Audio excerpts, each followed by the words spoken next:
सबसे ज़्यादा जो ओवरसीज़ पाकिस्तानी है वो इंडिपेंडेंट है, वो मुल्क की तरफ देखते हैं, वो किसी सियासी पार्टी की तरफ नहीं देखते हैं। जो ईवीएम बिल पास हुआ है पार्लियामेंट में, इस हवाले से बताइए कि ओवरसीज़ पाकिस्तानियों को इससे कोई आसानी पैदा होगी उनके लिए, या जिस मुल्क के अंदर सिक्योरिटी नहीं होगी, लॉ एंड ऑर्डर नहीं होगा, वहाँ आपकी इन्वेस्टमेंट कैसे महफूज रह सकती है? तो उन्होंने कब्जा किया हुआ था, छोड़ नहीं रहे थे। जब कोर्ट से क्लियरेंस मिल गई, वो जो बैलअप होता है, लेकिन जी उसके अंदर सबसे जो कॉमन मसला जो है वो है प्रॉपर्टीज़ का। अस्सलाम वालेकुम नाज़रीन, खलीज न्यूज़ के साथ मैं हूं आपका मेज़बान उसामा इकबाल। नाज़रीन, ओवरसीज़ पाकिस्तानियों को जो मुश्किलात का सामना करना पड़ता है, इसी हवाले से बात करने के लिए आज हमने अपने स्टूडियो में दावत दी है ओवरसीज़ पाकिस्तानीज़ ग्लोबल फाउंडेशन के चेयरमैन अख्तर ज़हीर महर साहब और president overseas global foundation Sheikh Shakeel sahab को हमने आज दावत दी है अपने स्टूडियो में कि वो ओवरसीज़ पाकिस्तानी के मसाइल के हवाले से हमारे साथ गुफ्तगू करें।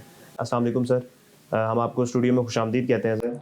वालेकुम सलाम सर। सर बहुत शुक्रिया आप आए हमारे स्टूडियो में।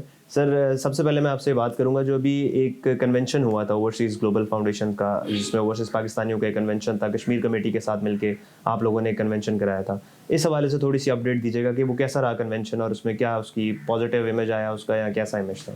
उसका बहुत ही पॉजिटिव इमेज आया। पूरी दुनिया के अंदर ओवरसीज़ पाकिस्तानियों ने उसको बहुत सराहा, बहुत सारे मुल्कों में उसको लाइव देखा गया, बहुत सारा सोशल मीडिया के ऊपर वो अभी वो हार्ड ट्रेंड चल रहा है। और उसके साथ साथ जो कश्मीर कमेटी का तल्लक है, हम शुक्रगुजार हैं कश्मीर कमेटी के, स्पेशली उनके चेयरमैन साहब के, कि उन्होंने ओवरसीज़ पाकिस्तानियों को ये मौका दिया कि वो पाकिस्तान के अंदर, इस्लामाबाद के अंदर हमें कन्वेंशन कराने में उन्होंने हमारे साथ तावन किया। और उनके हम बहुत शुक्रगुजार हैं कि इस तरह के कन्वेंशन होते रहने चाहिए, ताकि जो मुल्क के बाहर लोग हैं, जो मुल्क का असासा है जिसको डिक्लेयर किया जाता है, वो मुल्क के साथ जुड़ा रहे और उनके साथ मज़ीद राब्ते जो हैं वो होने चाहिए। सर बताइएगा कि जो आप लोग का ओवरसीज़ ग्लोबल पाकिस्तानी फाउंडेशन है, इसमें आपके साथ कौन कौन से हुकूमती इदारे शामिल हैं पाकिस्तान की अगर हम बात करें? OPGF जो है, ओवरसीज़ पाकिस्तानी ग्लोबल फाउंडेशन जो है, ये एक नॉन गवर्नमेंटल अदारा है, ये प्राइवेट NGO है। ना तो इसका किसी सियासी जमात से तल्लक है, ना ही इसका किसी मजहबी जमात से तल्लक है।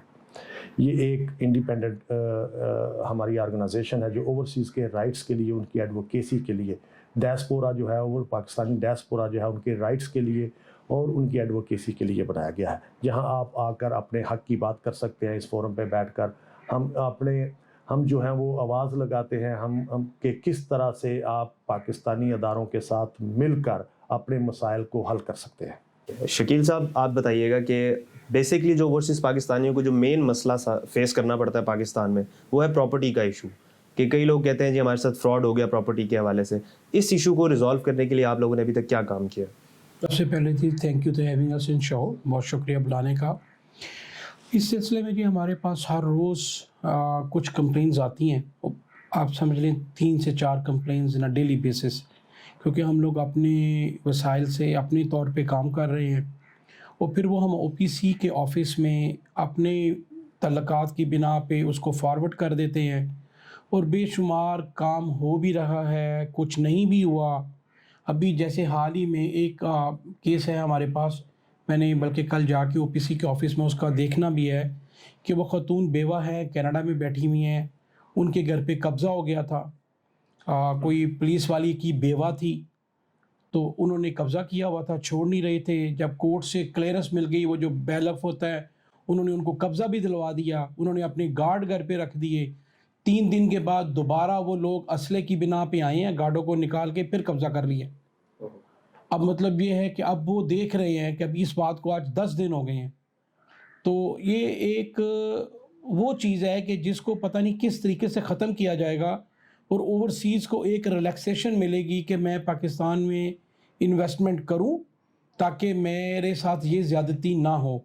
आप यहाँ पे इतना ज़्यादा पैसा लगा जाते हैं, फिर रेंट पे दे देते हैं कि चलो यार मुझे कोई ना कोई इनकम आती रहेगी, लेकिन बाद में वही बबाले जान बन जाती है। तो फिर आप कहते हैं कि यार जो भी पैसे मिलते हैं दो और इसकी मेरी जान छुड़ा दो। देखा जा सकता है कि इमरान खान साहब की जो हुकूमत है वो ओवरसीज़ पाकिस्तानियों के लिए काफ़ी काम कर रही है, तो उस हवाले से आप क्या? कोई शक नहीं है कि बिल्कुल कर रही है। पहले जैसी बातें नहीं रही कि अब आप ओवरसीज़ हैं तो 10 दफ़ा कोई पुलिस वाला भी सोचता है। आप किसी थाने में चले जाएं तो उनको भी पता हो अगर आप ओवरसीज़ हैं, तो वो भी बड़े ध्यान करके हाथ डालते हैं। ओवरसीज़ की कुछ वैल्यू नज़र आनी शुरू हुई है। I could say that the 50% value जो है ओवरसीज़ की पहले की निस्बत मच बेटर हुई है, उनकी आवाज़ सुनी जाने लगी है। उसका सबसे बड़ा एग्जांपल ये है कि इस्लामाबाद के अंदर ओवरसीज़ का पहला कन्वेंशन होना, ये इस बात की गारंटी है कि जो प्राइम मिनिस्टर साहब का विज़न था, उस विज़न को लेते हुए देखिए आज पाकिस्तान के अंदर एक शहरयार खान अफरीदी ने मिलकर हमारे साथ एक बहुत बड़ा इवेंट कर दिया, जिससे पूरी दुनिया के ओवरसीज़ बहुत खुश है कि एटलीस्ट हमें रिकग्नाइज्ड किया गया पाकिस्तान के अंदर, तो इससे हम बड़े खुश हैं जी। अच्छा, अख्तर साहब ये बताइएगा कि जो ईवीएम बिल पास हुआ है पार्लियामेंट में, इस हवाले से बताइए कि ओवरसीज़ पाकिस्तानियों को इससे कोई आसानी पैदा होगी उनके लिए, या ये फिर कोई एक सियासी दाव पेच है? जी, इसके लिए यह है कि अच्छी चीज़ है, डिपेंड करता है कि इसको इस्तेमाल कैसे किया जाता है।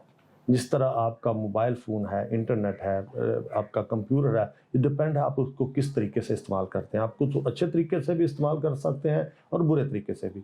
ये एक टेक्नोलॉजी है, हमें जदीद टेक्नोलॉजी की तरफ जाना चाहिए। बढ़ते हुए जो हालात हैं, जो मुल्क के जो टेक्नोलॉजी के जो तरक्की के जो माहौल है, उसके साथ साथ हमें चलना चाहिए। लेकिन हम उसकी मुखालफत इसलिए नहीं करते कि अभी तक उसकी मज़ीद जो है वो तफसीलात आनी है, और उसके इस्तेमाल पे कैसे इस्तेमाल होगा, क्या मैकेनिज़्म होगा, तो फिर उसके ऊपर खुलकर बात की जा सकती है। लेकिन ये एक मुस्बत कदम है। आप तो ओवरसीज़ पाकिस्तानियों के चेयरमैन भी हैं, तो ये बताइएगा कि जो ओवरसीज़ पाकिस्तानी हैं वो ज़्यादा किस सियासी पार्टी को पसंद कर रहे हैं आजकल? देखिए जी, ओवरसीज़ पाकिस्तानी जो हैं उनमें ज़्यादातर तादाद जो है वो मिक्स है। पीटीआई के बहुत ज़्यादा हामी हैं, इसी तरह नून पी और काफ बे लाम के भी बहुत ज़्यादा लोग हैं, इंडिपेंडेंट बहुत है। मेरा ख्याल है सबसे ज़्यादा जो ओवरसीज़ पाकिस्तानी है वो इंडिपेंडेंट हैं। वो मुल्क की तरफ देखते हैं, वो किसी सियासी पार्टी की तरफ नहीं देखते हैं।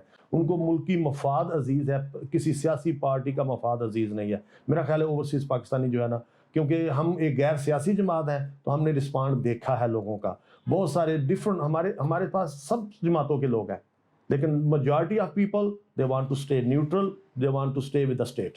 ओवरसीज़ पाकिस्तानियों को वहाँ बैठ के कोई ऐसा मसला पेश आ रहा हो जो मोस्टली ज़्यादातर ओवरसीज़ पाकिस्तानियों में कॉमन है, वो ऐसा मसला कौन सा है? देखें जी, उसके अंदर सबसे जो कॉमन मसला जो है वो है प्रॉपर्टीज़ का, लैंड माफिया के साथ हमारे अजीज़ रिश्तेदारों का, उसके साथ साथ फिर हमारे सिक्योरिटी का मसला है। जिस मुल्क के अंदर सिक्योरिटी नहीं होगी, लॉ एंड ऑर्डर नहीं होगा, वहाँ आपकी इन्वेस्टमेंट कैसे महफूज रह सकती है? आपने देखा है कि लोग सड़कों पे आ जाते हैं, हुकूमत को मजबूर करते हैं, यरगमाल बनाते हैं, लोगों की इमारतों को, पेट्रोल पंपों को जलाते हैं, सड़क ब्लॉक कर देते हैं, गाड़ियों के शीशे तोड़ देते हैं। तो किसी मुल्क के अंदर भी दुनिया में अगर आप देखें, क्योंकि हमें दुनिया के साथ मुकाबला करते हैं ना, हमें इस ग्लोबल वर्ल्ड में रहना है, तो कहीं ऐसा नहीं होता है कि कोई भी गिरोह उठता है। कभी वकला गर्दी हो जाती है, कभी डॉक्टर गर्दी हो जाती है, कभी मजहबी गर्दी हो जाती है, कभी कुछ हो जाता है। तो ये इन तमाम चीज़ों को, जो हमारी रियासत है, हमारी उनसे गुजारिश है कि इन तमाम चीज़ों को देखें। हमने दुनिया के साथ मिलकर चलना है। दुनिया में कहीं भी ऐसा नहीं होता जिस तरह पाकिस्तान में हो रहा है। शेख साहब ये बताइएगा कि ओवरसीज़ पाकिस्तानियों को बाहर मुल्क में कोई इस तरह का रेसिज्म का सामना तो नहीं करना पड़ रहा आजकल? नहीं जी, शुक्र है अल्लाह पाक का। ये वैसे हम कल ही बात कर रहे थे ज़हीर और मैं, कि जिन मुल्कों में हम रहते हैं उसमें कोई इस तरह की, जितना राइट्स किसी गोरे अमेरिकन के पास है उतना ही राइट्स मेरे पास है।